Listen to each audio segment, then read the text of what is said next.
Gracias por seguir con nosotros. Ahorita en el receso nos hacen una pregunta. Dice un fotógrafo, es Adrián Castro quien nos pregunta, un fotógrafo publica en un foro de aviación muy famoso, un fotógrafo publica en un foro de aviación muy famoso su trabajo.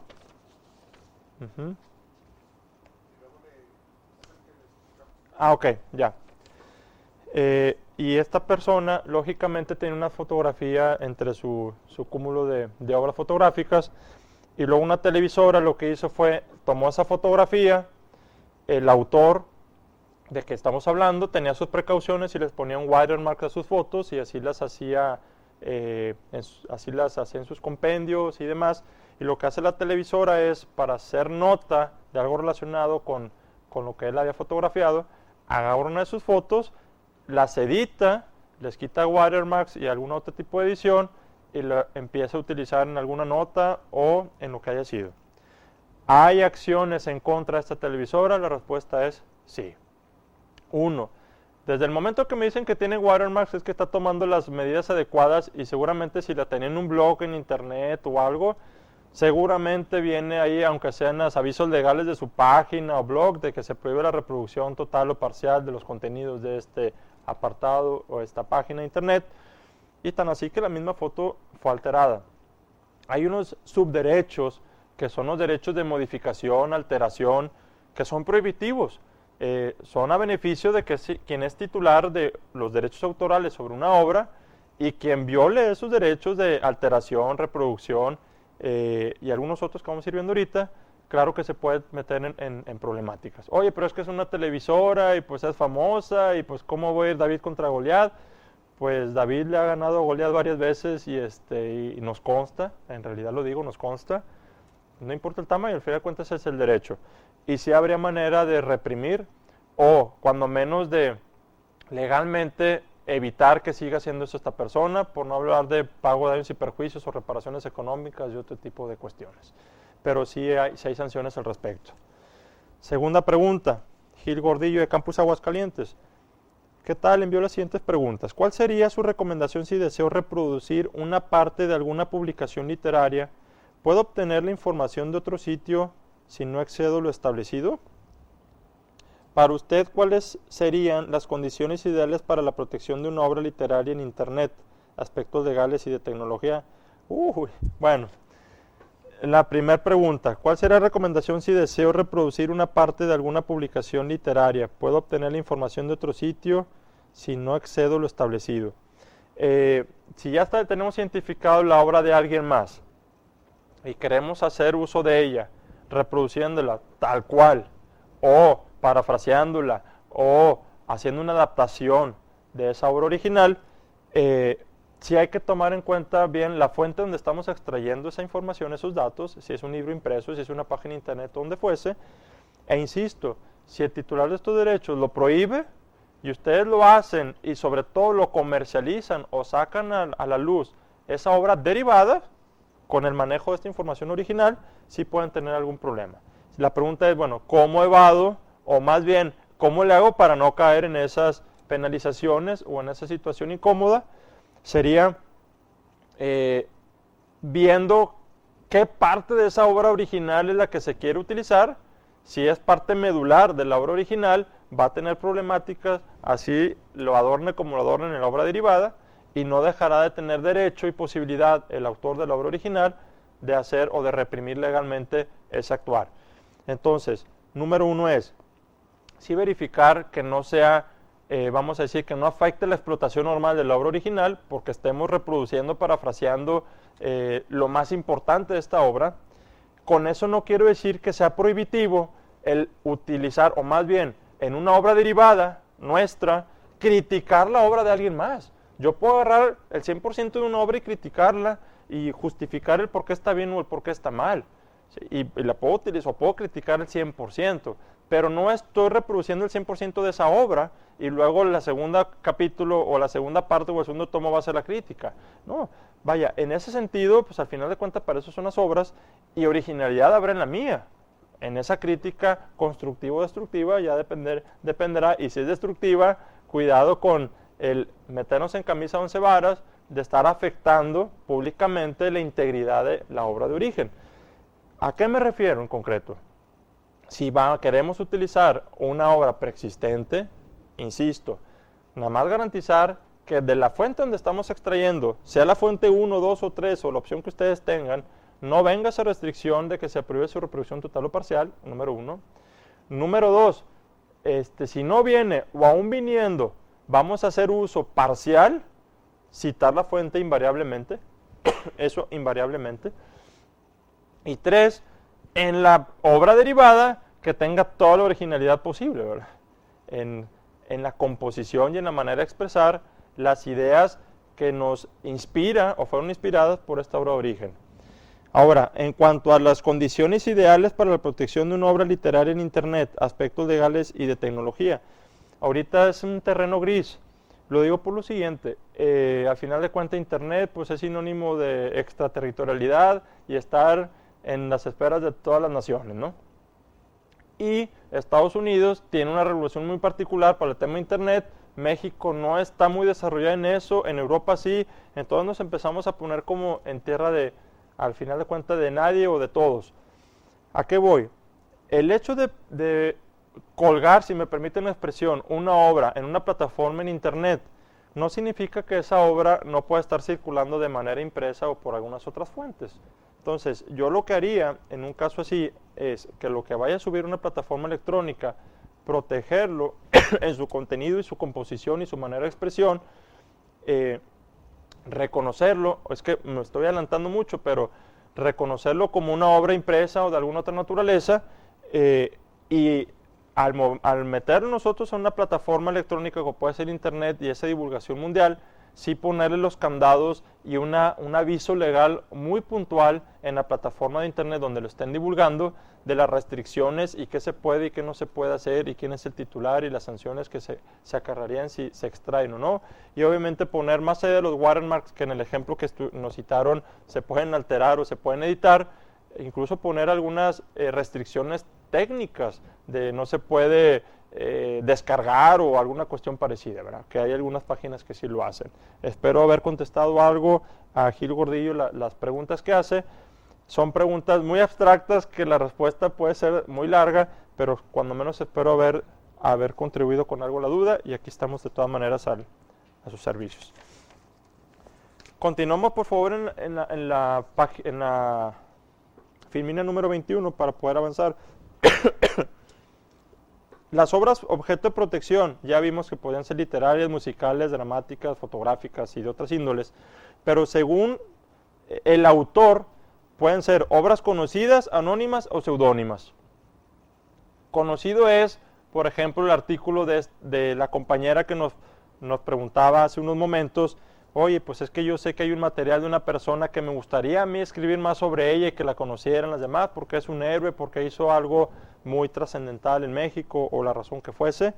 Y bueno, ese material es conocido porque lo escribió el mismo autor. Bueno, hay un autor conocido. Anónimas, pues obviamente no sabemos quién es el autor y a veces quedan así perennemente, ¿no? Anónimas. Y seudónimas es que el autor conocido, con nombre y apellido, decide que se dé a conocer públicamente esa obra, pero bajo otro nombre, así en pocas palabras. Las obras, según su origen, pueden ser primigenias y derivadas. Ya lo hablamos. Primigenias son aquellas originales de primera mano, en pocas palabras. Hablamos de incluso la novela que ustedes quieran. La novela X puede ser una obra primigenia de un autor extranjero y de una historia extranjera. Pero el hecho de que yo la quiera traducir al español porque casi nadie habla ruso, vamos a pensar francés o el idioma que ustedes gusten, y yo quisiera traer esa novela y que se fuera a circulación en México porque es muy buena, es muy nutritiva, ¿qué pasa, Abraham? Bueno, la primigenia es la del idioma natal, por así llamarlo, y la derivada va a ser la traducción. Una traducción es una obra derivada. Y hay ciertos derechos para quien la traduce. Sin embargo, las obras derivadas, no obstante, se le reconoce la originalidad en esa traducción o en esa paráfrasis o ese trabajo secundario que se hizo inspirado en una obra primigenia. No obstante, la ley reconoce derechos autorales. lo más importante es que para poder reproducir, divulgar y sobre todo comercializar las obras derivadas, se requiere de la autorización de los titulares de los derechos de las obras primigenias. Eso es algo que es importante que se lleven de dato, ¿no? Las obras según su comunicación, dice la misma Filmina 21, inspirada en la ley, son obras divulgadas, inéditas o publicadas. Divulgadas, pues que se dieron a conocer al público en general, punto. Inéditas es, sí está, la idea la materialicé, pero ya materializada nadie la conoce, ¿verdad? La conservo aquí, va a ser las nuevas letras del nuevo disco del actor, el cantante que más les guste, pero son inéditas. Por eso han ustedes escuchado algunas veces en prensa de que no, pues se robaron de las bodegas de no sé qué disquera, quién sabe cuántas melodías que eran inéditas de no sé qué artista, y el problemón porque pues eran inéditas y ya están en internet. Entonces ¿quién tiene la culpa? La disquera por no cuidarlas bien, el ratero por llevárselas, y vamos a decir el artista que fue un compositor, queda bailando, como dicen, pues ahí tristemente, ¿no? Entonces, por su comunicación pueden ser divulgadas, inéditas o ya publicadas. Según los creadores que intervienen, las obras pueden ser individuales, pueden ser de colaboración o pueden ser colectivas. ¿Cuál es la diferencia entre las obras de colaboración y las obras colectivas? Las obras de colaboración le corresponden a un solo creador, en principio, o sea, es la idea de un solo creador. Vamos a pensar en una novela o vamos a pensar en un libreto que se quiere materializar ya en una obra de teatro, y dice el propio autor, creador, yo necesito que me ayude usted, compañera, a ejecutar el papel del personaje de Matilda, y usted, compañero, ayúdeme por favor a materializar el personaje de Rómulo, y yo hago el personaje de Jaime. Entonces, la idea del libreto es mía, yo sé que va a ser cada uno, pero ustedes están colaborando conmigo en materializarlo. Es un ejemplo burdo, pero que puede quedar claramente la diferencia entre las obras de colaboración y las obras colectivas. Colaboración es alguien me ayuda a materializar la idea que es mía, ¿ok? Las colectivas es, no, pues vamos a poniendo cada quien. ¿Qué les parece si hacemos una obra de teatro sobre X tema? Órale. Pues tú invéntate un personaje, yo me invento otro personaje, y cada quien va a poner a nutrir sus propias ideas y materializarlas en un personaje individual. Es colectivo porque cada quien está cosechando, ¿verdad?, de manera individual una aportación independiente. La página 22, perdónenme, la Filmina 22 y subsiguientes habla de lo que no es objeto de protección como derechos de autor. Es decir, si bien les he repetido que una idea original, materializada y de aplicación artística es igual a un derecho de autor, no toda idea, por más de que esté materializada y tenga aplicación artística, va a ser reconocida como derechos de autor en esa ficción de ley, en esa dinámica automática. Dice en la Filmina 22, no es objeto de protección las ideas en sí mismas, ya conocemos la regla general. Las fórmulas, soluciones, conceptos, métodos, sistemas, principios, descubrimientos, procesos e invenciones. Todo esto puede ser a lo mejor una fórmula química de una nueva refresco, pues puede ser a lo mejor una patente, un secreto industrial o comercial o alguna otra naturaleza, pero derechos de autor no se le reconoce. Sistemas, de igual manera, métodos, etc. Es clara ahí la disposición. Tampoco se reconoce como derechos de autor los esquemas, planes o reglas para actos mentales, juegos o negocios. Me ha llegado a mí en lo particular no menos de 7 casos, e incluso alumnos de diferentes instituciones que me dicen, oye, tengo un juego de mesa buenísimo, es sobre la historia de México, y está bien atractivo y todo eso, quiero patentarlo, o quiero protegerlo. Y luego viene la pregunta, ¿cómo lo protejo? ¿Se puede patentar? Pues a menos de que me digas que el juego trae una disposición técnica novedosa mundialmente, porque tú pones el monito y con la mente lo mueves, o se moja y no le pasa nada, o le prende fuego y no se quema, o alguna disposición de esa naturaleza, una parte técnica así, pues podremos patentarlo, pero el juego en sí, pues no, ¿verdad? Es que son reglas nuevas porque es diferente al Monopoly y es diferente al no sé cuál y a no sé cuál y no sé cuál. Espérame, aquí es muy claro. Cuando menos en derechos de autor, que es donde estamos parados, los esquemas, planes, reglas o actos mentales, juegos o negocios no son derechos de autor. No se reconocen como tales. Entonces habrá un plan de negocios, por más de que lo ponga bonito y engargolado, nunca va a ser una obra literaria. Pues aquí dice la prohibición y no, y menos si le ponemos de título plan de negocios. La autoridad lo batea automáticamente si queremos inscribirlo como obra. Entonces, ¿cómo protejo un plan de negocios? Ya hablábamos en las sesiones anteriores, que como información confidencial de preferencia.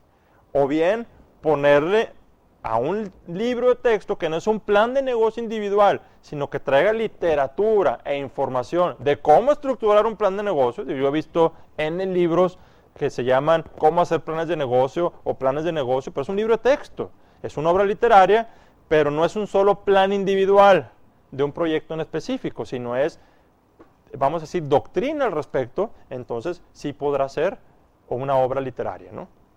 Las letras, dígitos o colores aislados. Fíjense bien, letras, dígitos o colores aislados. Entonces, Abraham, si yo pongo el 1 o 2 en 1, ¿cómo se llama un aceite? Y un aceite 3 en 1, ¿verdad? Pues son números y pues entonces no son protegidos por derechos de autor. Bueno, habla de aislados. Si el diseño tiene un diseño particular o es la combinación de un número con un color y alguna tipografía especial o algo, sí podría reconocer, independientemente que sea como marca, que lo verán en su momento, sí podrá ser, obviamente, incluso una obra de dibujo, por ejemplo, ¿verdad? O de diseño. Los nombres y títulos o frases aislados.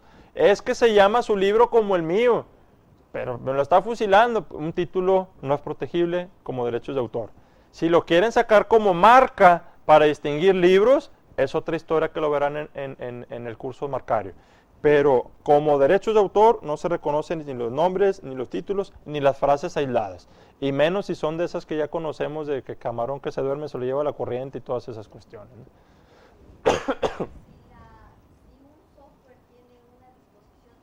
Mundialmente novedosa.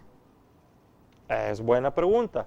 Y aunque no es sesión de patentes, lo voy a contestar. Quiero honrar las preguntas, no quiero estarlas bateando. En México hay una disposición que dice, los software no son patentables. Así como estamos leyendo aquí, no es objeto de protección de derechos de autor A, B, C, D y E. La ley de la propiedad industrial también dice, no se considera patente, rájale entre ellos los programas de cómputo. Sin embargo, hay casos históricos en México y por algunos criterios internacionales sobre todo, de que algunos software que tengan una repercusión en un hardware, ¿sí?, pudieran llegar a ser patentables. Voy a decir, es más, lo cité hace ratito. Si yo hago un programa de cómputo que puedo hacer que si alguien que trae un celular apagado, después de que la persona que lo anda buscando con urgencia le marca por quinta vez, le puede prender el celular que está apagado. Eso es un programa de cómputo que tiene una repercusión directa sobre un hardware. Entonces, eso puede llegar a ser patentable, discutible, hasta en México. Pero el programa de cómputo clásico, un código fuente o objeto clásico, por más de que sea la disposición y serie de instrucciones mundialmente novedosas, no tiene per se una protección como invención. Sí como derechos de autor y no necesita ser mundialmente famoso por el tema de la originalidad. Recuerden, originalidad no es lo mismo que novedad mundial, que es lo que se exige en las invenciones. Con que sea original, es suficiente. Ok. ¿Qué más? Dice la Filmina 23. Los formatos, formularios o instructivos. Esto es importante, sobre todo en libros de texto. Dicen, espérame, pues lo que pasa es que está el libro de texto y el libro de ejercicios, y pues son fórmulas matemáticas que pues el resultado lo tiene que poner el niño, entonces no está protegido. Tal cual no. Pero ya si lo conjugamos, ese apartado de anexos con un libro de texto que trae una explicación sobre aritmética o sobre la materia que fuese, ya en su conjunto puede ser protegido. Pero lo que es, insisto, formatos, formularios o instructivos per se, no. Entonces los instructivos de las lavadoras, de cualquier aparato electrónico que tiene cualquier cajita, un instructivo, eso no es derechos de autor, per se, la ley es clara. No. Reproducciones, imitaciones de banderas, escudos, siglas, símbolos, ordenamientos gubernamentales, no es derechos de autor. Es que yo hice la bandera de México estilizada, muy bonita. No importa, pero cuidado porque es un símbolo oficial, ¿ok? Y hay una ley del símbolo patrio y el himno y etcétera. Los textos legislativos, reglamentarios, administrativos, tampoco. Contenido informativo de las noticias. Lo pongo aquí por el caso que también lo citaron ahorita. Dice la ley, el contenido informativo de las noticias no son derechos de autor. Entonces, si el fotógrafo que nos ponían en la mesa, un fotógrafo famoso que tiene un compendio de fotografías, e incluso hubo un accidente de un avión, que él tomó una fotografía, estaba cerca, le tocó de suerte o mala suerte, como quieran verlo, y tomó una fotografía, y luego una televisora agarra la fotografía, le edita, le quita las marcas de agua, y lo pone como parte de su noticia, de la historia de ese avión. Ok, el hecho de que se haya caído un avión arriba de una colonia en tal ciudad, pues es una noticia. Todo el mundo lo va a conocer y más con los medios de ahora. Lo que no se vale es agarrar obras secundarias como esa fotografía y meterlo en una noticia. Lo que aquí dice es, contenido informativo de las noticias no son derechos de autor. Que si renunció el alcalde o no renunció, es una noticia. Ese contenido per se, ni el contenido de las noticias, ni ningún otro contenido, ya lo decíamos, no es el contenido per se lo protegible, es la manera de expresarse. Pero en el tema de las noticias, menos está protegido. Pero si involucran obras, sobre todo fotográficas, que le pertenezcan a otras personas, sí habrá afectación de derechos autorales. La siguiente, por favor. Entonces, cuando hablamos de obras que sí son reconocidas por ley, y que no están dentro de estas exclusiones, ¿qué es lo que a mí, titular de un derecho de autor, me beneficia? ¿Me aplauden? ¿Tengo derecho a qué? ¿Al derecho de quejarme porque le quitaron mi watermark a mi foto? ¿Tengo el derecho a quejarme si alguien está haciendo la versión 2 de mi literatura o de mi obra y la está ridiculizando? ¿Tengo derecho a hacer algo? O sea, ¿cuáles son los límites? ¿Cuáles son los beneficios? En pocas palabras, son beneficios exclusivos en dos esferas. Lo adelantaba muy rápido hace ratito. Un derecho de autor otorga privilegios exclusivos, personalísimos, que es la foto que viene en esa misma Filmina 24. Es un reconocimiento, por eso pongo una fotografía de alguien obteniendo un reconocimiento. Es el derecho moral, el derecho a que se reconozca la paternidad de esa obra en beneficio de su creador. Yo fui el autor de tal novela, ¿sí? Yo fui el autor de tal programa de cómputo. Es un derecho personalísimo, derecho moral o derecho personalísimo. Y el otro es el derecho patrimonial.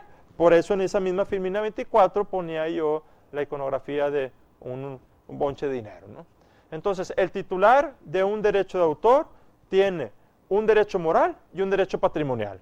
Derecho a que se me reconozca mi calidad de autor, de creador, y derecho a explotar y obtener una ganancia económica por la explotación de esa obra de que se trate.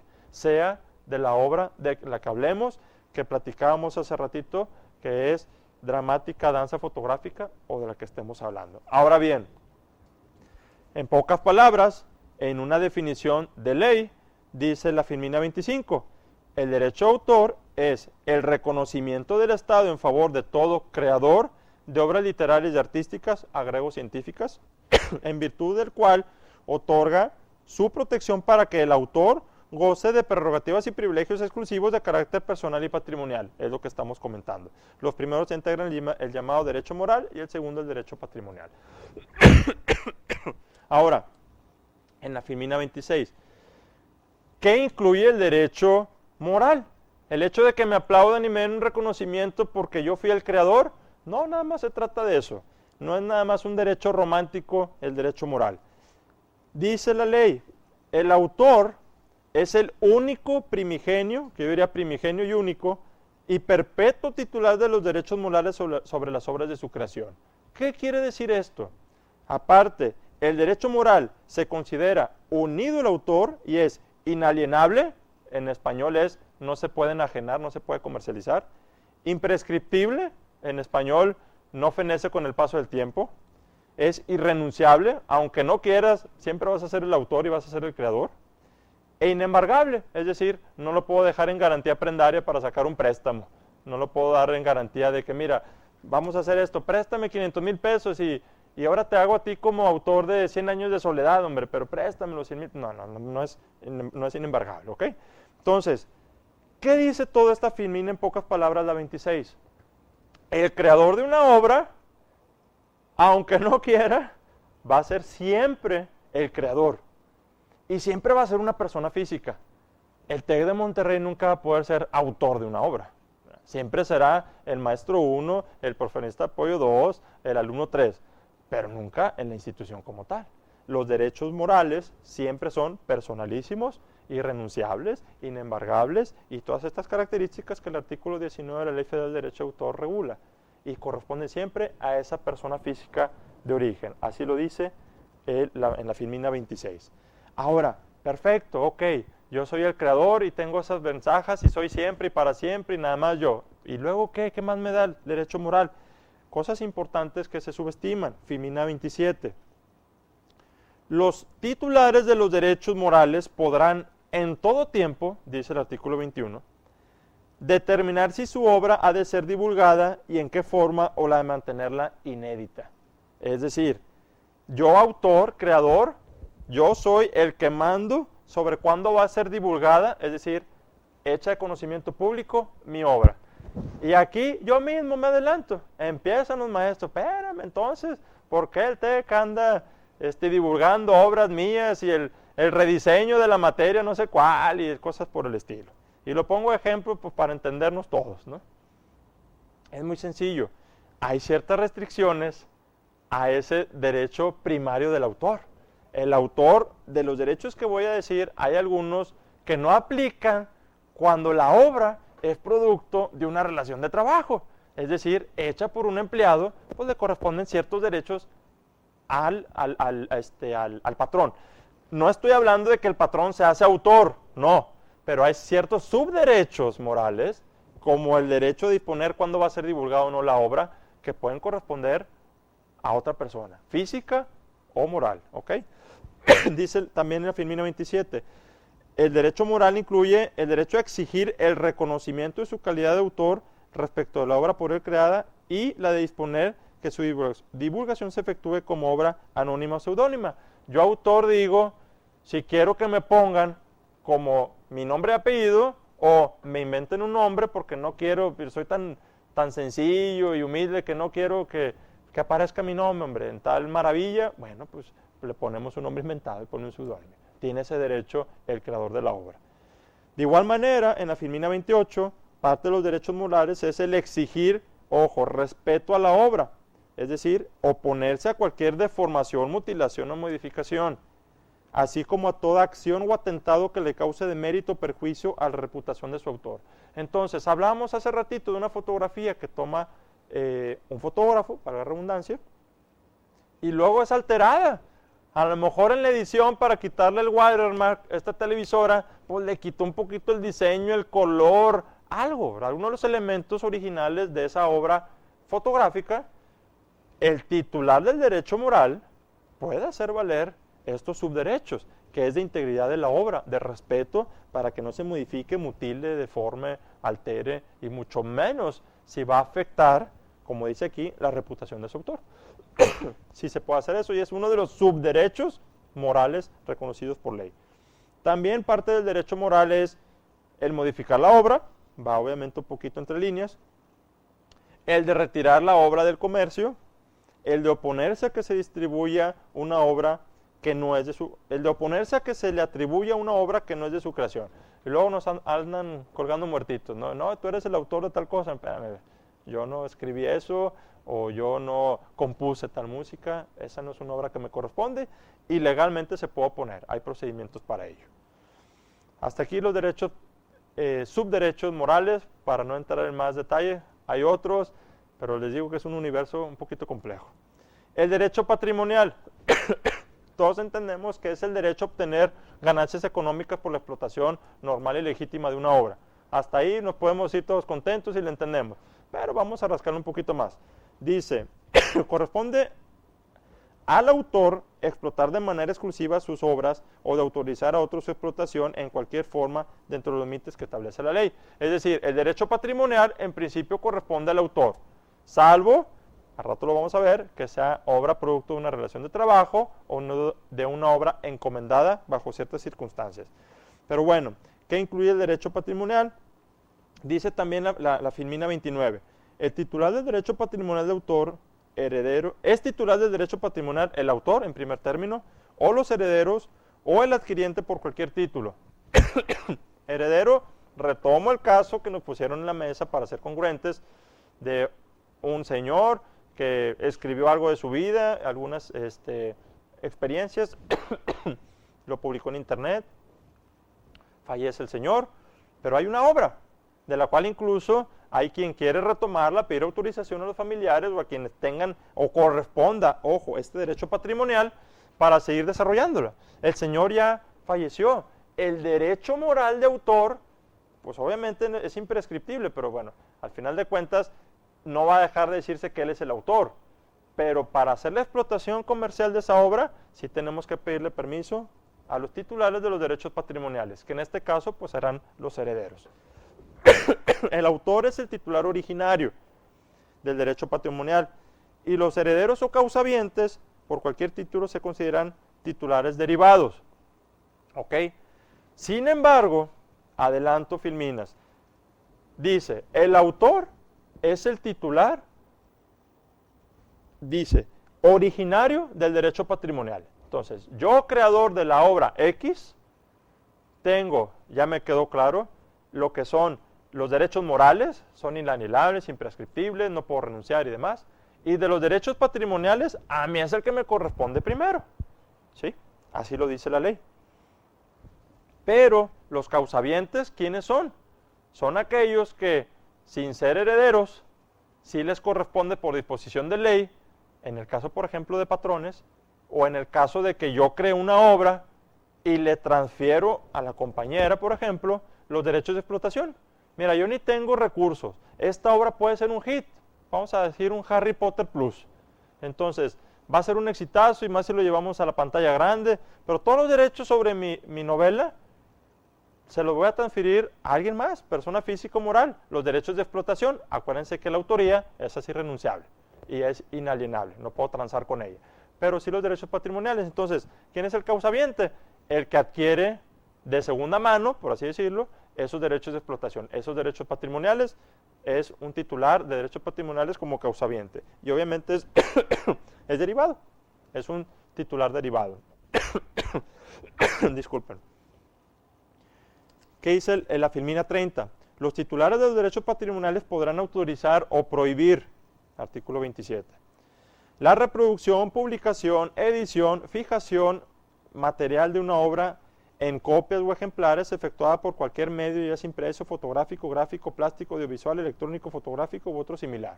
Entonces, para fotografiar, reproducir, sacar ejemplares de una obra, ¿a quién le corresponde decidir? ¿Al autor o al titular de los derechos patrimoniales? Porque vamos a ver más adelante que no necesariamente son los mismos.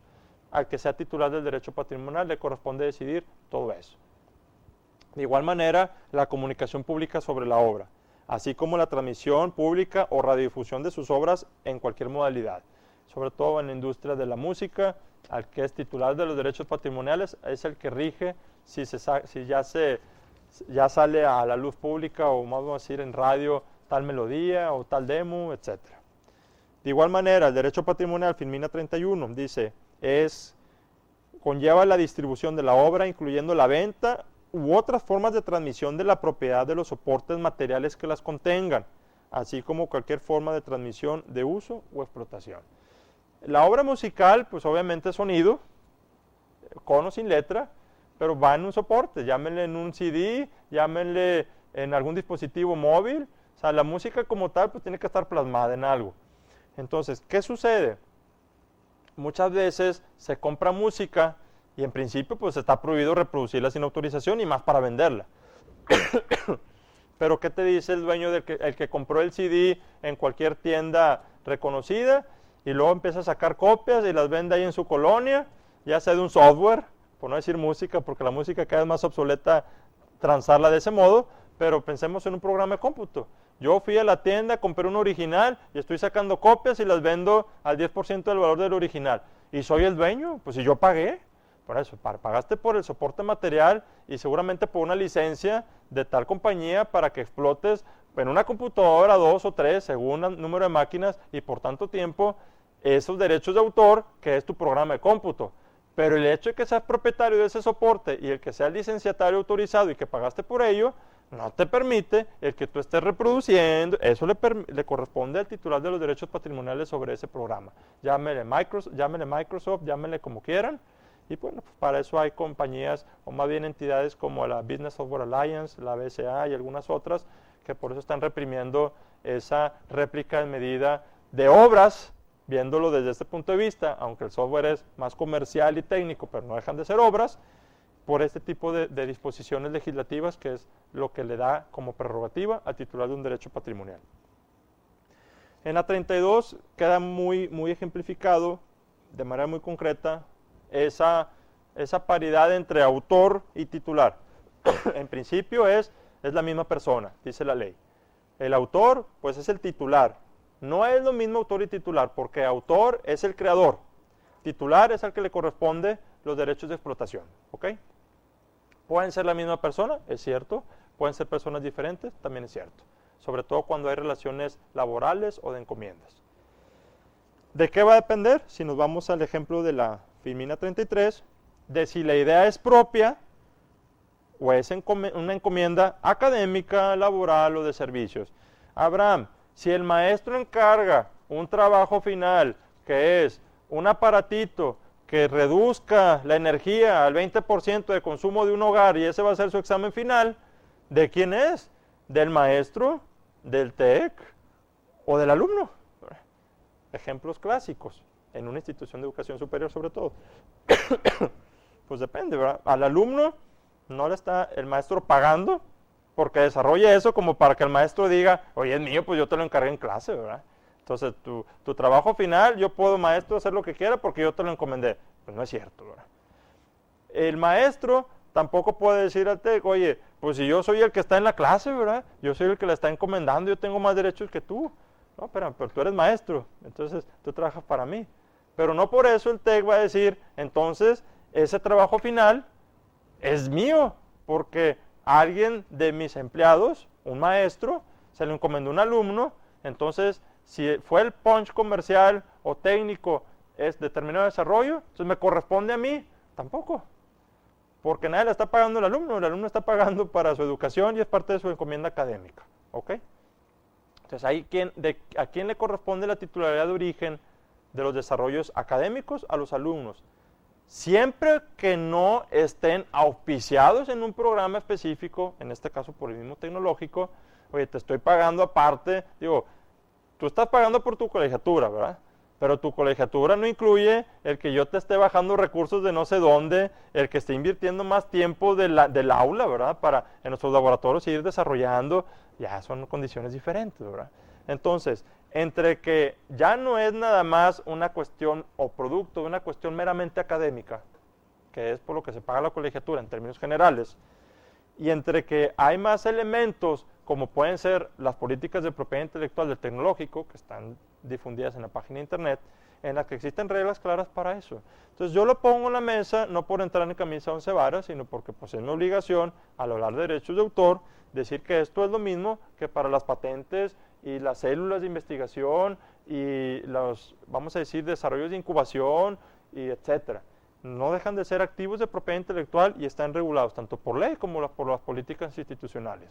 Y al final de cuentas, un alumno cuando entra a cualquier institución, sea nacional o extranjera, y participa en proyectos de esta naturaleza, pues firma políticas.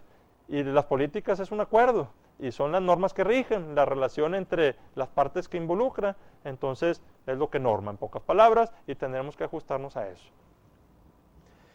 Dice la Filmina 34, ¿qué pasa obviamente con las obras producto de una relación laboral?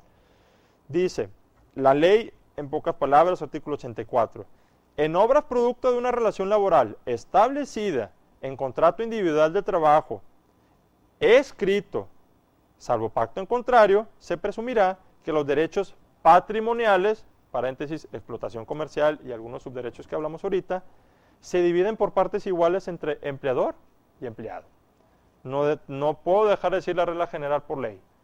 Si no hubiese un acuerdo escrito entre trabajador y empleado, recordemos, no es clase tampoco de derecho del trabajo, pero hay contratos individuales de trabajo, hay contratos colectivos con sindicatos y otros dramas que no corresponden a esta mesa. Pero si hubiese un acuerdo de trabajo entre empleador y empleado y no hay una regla específica que diga todos los derechos patrimoniales me corresponden a mi empleado porque voy a ser el que va a pagar el proyecto, el que va a financiar, el que te va a prestar la maquinaria, el que etcétera, la ley lo asemeja como las otras normas laborales, beneficia también al empleado. Y dice, se va a partir 50-50. Para bien o para mal, en instituciones que tienen una regulación clara y desarrollada como el TEC, lógicamente en los contratos de trabajo ahí viene bien estipulado, ¿verdad? No entra la regla general y si todo lo que se desarrolle pues va a ser, y que desarrolles con presupuesto nuestro y demás, pues los derechos patrimoniales corresponden al instituto.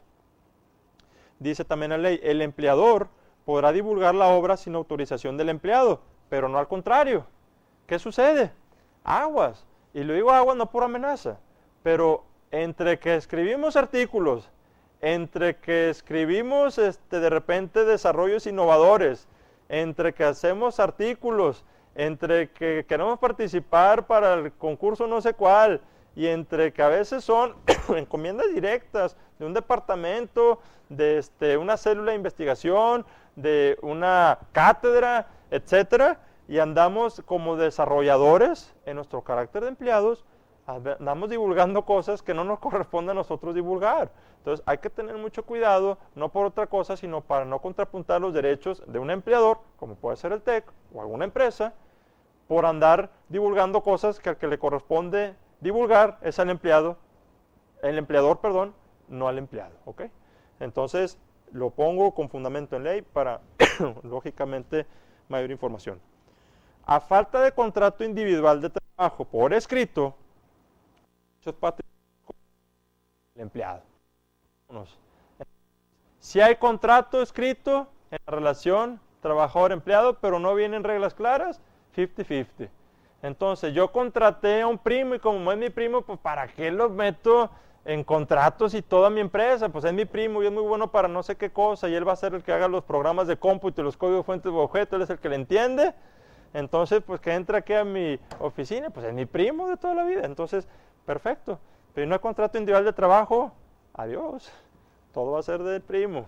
Aunque sea hecho en las máquinas, bajo el clima, bajo la cafetería y todos los beneficios de la empresa, no hay contrato individual de trabajo por escrito, se lleva todo el primo. Hay contrato individual de trabajo, pero no queda claro que todo va a ser del empleador, entonces 50-50. Eso en obras producto de una relación de trabajo, de subordinación, suprasubordinación, empleador, empleado, ¿ok? Distinto a lo que viene en la Filmina 35, que es obras encomendadas. Obviamente un empleador le encomienda cosas a su empleado, nos queda claro. Pero esta de las obras encomendadas va en el sentido en que no existe una relación laboral, no hay nómina, no hay salario, es prestación de servicios, ¿ok? Nos quitamos de la esfera de la Filmina 34 de obras producto de una relación de trabajo y nos metemos a la esfera de la prestación de servicios, ¿sí? Y de obras encomendadas en esa naturaleza. Dice la ley, quien comisione, en la Filmina 35, quien comisione la producción de una obra o que la produzca con la colaboración remunerada de otras, gozará de la titularidad de los derechos patrimoniales sobre la misma y le corresponderán las facultades relativas a la divulgación, integridad de la obra y de colección sobre este tipo de creaciones. Si yo le encomiendo a alguien, ¿sí? A un arquitecto, a un ingeniero civil, tengo una idea de unos trazos, tengo un terreno y quiero construir una casa, y le encomiendo la materialización de una obra, como puede ser un plano arquitectónico, ojalá lo esté haciendo por escrito y con términos claros, porque si no lo estoy haciendo así, esa obra va a ser de quien la desarrolla. Entonces va a ser del arquitecto o del ingeniero civil. Y no estoy diciendo que sea malo, simplemente estoy diciendo ejemplificando las reglas que establece aquí la Ley Federal del Derecho de Autor en su artículo 83. Yo, quien comisiono, obviamente me corresponden a mí los derechos patrimoniales. Y quien lo realiza tendrá los derechos morales, decir, él es el autor, está bien, pues tú eres el autor. ¿Qué pasa con las casas del TEC? Cuando vamos y la vemos, está la foto y ahí está arquitecto, fulano de tal, ¿verdad? Se le da su autoría, se le reconoce. ¿Ustedes creen que se va a llevar algo de lo que se venda de los boletos? Pues no, los derechos patrimoniales corresponden al TEC, ¿verdad? Hay un contrato específico por escrito con ese desarrollador. Y dice en la misma Filmina 35, otro artículo que es el 83 bis, para que la obra se considere realizada por encargo, los términos del contrato deberán ser claros y precisos, obviamente debe ser escrito. En caso de duda prevalecerá la interpretación más favorable al autor. Otra vez la ley protege un poquito a los autores. El autor también está facultado para elaborar su contrato cuando se le solicite una obra por encargo. En pocas palabras, es un poco las reglas de una obra producto de una relación de trabajo. Empleador, quien encomienda, a ambos en principio le corresponden los derechos patrimoniales, cuestiones comunes, que esa encomienda o que esa relación de trabajo esté en un contrato por escrito con términos claros. En el caso de la encomienda es, yo le encomiendo, yo tengo mi empresa, estoy incubando, pues de diseño, marketing, abogados, ya necesito de todos, y fiscalistas, y estrategas, entonces, pues voy a necesitar manos de todo, ¿verdad? Pues yo apenas estoy iniciando en mi labor comercial, entonces si voy a contratar a alguien para que haga el logotipo de mi empresa, pues firmando, ¿verdad? Es una agencia de publicidad, es una persona de confianza, reglas claras, amistades largas, por escrito, te encomiendo que hagas un logo, y pues como somos muy no sé qué, para nosotros las águilas tienen mucha importancia, entonces que el logo lleve un águila. Y bueno, pues ya, y se le encomienda, pero que sea por escrito. Si no, el titular de esas obras va a ser el que lo realiza y no el que encomienda, ¿verdad? Ahora, vigencia de los derechos patrimoniales. Ya hablamos que los derechos de autor son perennes, ¿no? Son imprescriptibles. Aun y que se fallezca la persona autora o creadora, se deberá de seguir diciendo que es el autor o creador de tal material o de tal música o de tal obra o de tal libro. En el caso de los derechos patrimoniales, sí tiene una vigencia limitada. Lo hablábamos hace rato. La vida del autor y 100 años después de su muerte. Somos el único país que está aumentando la vigencia de los derechos patrimoniales. El parámetro hasta el 2003 eran 75 años, o sea, la vida del autor es 75 años, somos históricamente que lo sumamos de 75 a 100, la tendencia en algunos países es de 75 a 50, pero bueno, nosotros vamos así. ¿Por qué? No me preguntes y no me comprometan. En el caso de coautores, oye, pues somos varios, entonces hay 2 vivos, ya 2 fallecieron, entonces ¿cómo está? Pues bueno, la vida de los coautores y 100 años a partir de la muerte del último. ¿Ok? Hasta aquí estamos hablando de generalidades de derechos de autor. Hay otra figura que son las reservas de derechos. Yo les he dicho hasta ahorita que los derechos de autor, por ficción de ley, están reconocidos desde el momento en que esa idea se materializa y se plasma, se fija en un soporte material y es original, y no caben las excepciones de la ley, de que sean fórmulas matemáticas o juegos y demás. Entonces, están protegidas automáticamente. En el tema de las reservas de derechos, es una figura que es muy mexicana, esto no está reconocido en otros países, o cuando menos en no muchos de ellos, y lo que protege, se otorga la protección siempre y cuando se acude a la autoridad y se solicite la protección. Ahorita vamos a ver los tipos de reservas y qué se entiende por ello, y se otorgue un certificado de reserva. Si no tengo ese certificado, no tengo el derecho del que vamos a platicar ahorita. Entonces, aunque está dentro del universo de los derechos de autor, es una figura muy sui generis porque se sale de las reglas generales de que desde el momento que la idea la plasmo y la fijo ya estoy protegido. ¿Ok? Acá es, si quieres tener el derecho de lo que vamos a hablar ahorita, tienes que ir con la autoridad y que te dé un certificado constitutivo de derechos. Si no tienes ese certificado, no tienes el derecho de los cuales vamos a platicar ahorita. ¿Cuáles son esos derechos? Esas reservas de derecho al uso exclusivo. Hay 5 prácticamente, en su Filmina 38 viene muy resumido. Hablamos de publicaciones periódicas, difusiones periódicas, personajes humanos de caracterización ficticios o simbólicos, personas o grupos dedicados a actividades artísticas y promociones publicitarias. Vámonos uno por uno. Publicaciones periódicas. Resulta que a alguien se le ocurrió un día hacer una revista que se llama Integratec, que seguramente todos conocen. ¿Qué puedo proteger de propiedad intelectual sobre mi revista de Integratec? Los artículos, Abraham, los diseños, las portadas, hay algo patentable, hay marcas, hay eslogan, derechos de autor. Bueno, en el tema de hoy, en cuanto a derechos de autor, más allá de la originalidad de los artículos, de la originalidad de los trazos de una portada, de las fotografías que se incluyan y de algunas otras figuras que ya enumeramos que regula el artículo 13 como ramas de derechos de autor, también existe la reserva de derecho al uso exclusivo de esa publicación periódica. Y prácticamente nos estamos refiriendo al título Integratec, como es el Norte, el Universal o cualquier medio de publicación periódica, revistas prácticamente o periódicos, para no decir más. Entonces, me estás diciendo que yo puedo ir al Indautor y pedirle que ninguna otra publicación periódica en su modalidad de revista, impresa o electrónica, ¿verdad?, se llame así como yo quiero, Integratec. Sí, estamos hablando de eso.